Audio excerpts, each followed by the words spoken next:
4 jours après l'éboulement de Manéa en Guinée, qu'il faut-il retenir de cette tragédie? Je t'explique.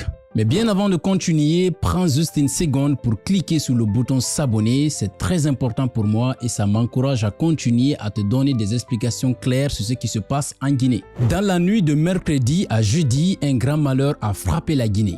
À Manéa, une montagne s'est effondrée.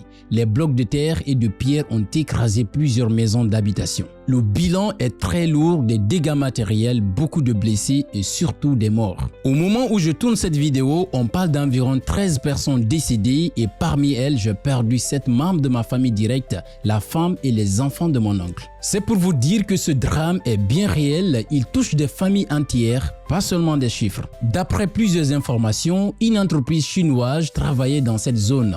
Elle creusait une route pour relier la route Le Prince et les quartiers environnants de Koya. Mais très malheureusement, les travaux n'auraient pas été bien faits, la montagne a été fragilisée et quand une pluie très forte est tombée, la terre n'a pas résisté. Résultat, tout s'est écroulé sur les habitations des citoyens. En résumé, travaux mal exécutés plus pluie diluvienne, ça donne effondrement mortel. Pendant et juste après le drame, des alertes ont été données. Mais malgré ça, les secours et les autorités n'ont pas réagi rapidement. On a encore eu l'impression que la vie humaine est banalisée chez nous. Plus tard, dans la matinée, plusieurs responsables sont venus sur les lieux.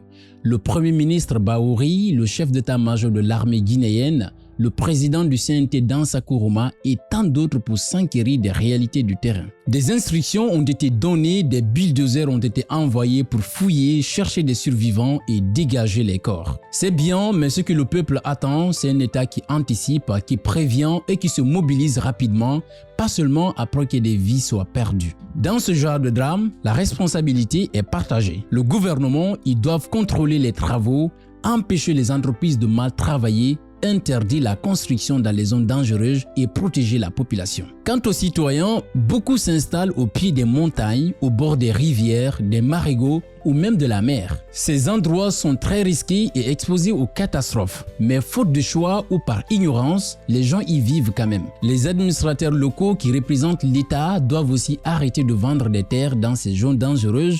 Leur rôle, c'est de donner l'exemple et de prévenir les citoyens. Une vraie nation, c'est une nation qui prévoit et qui protège, comme on dit chez nous.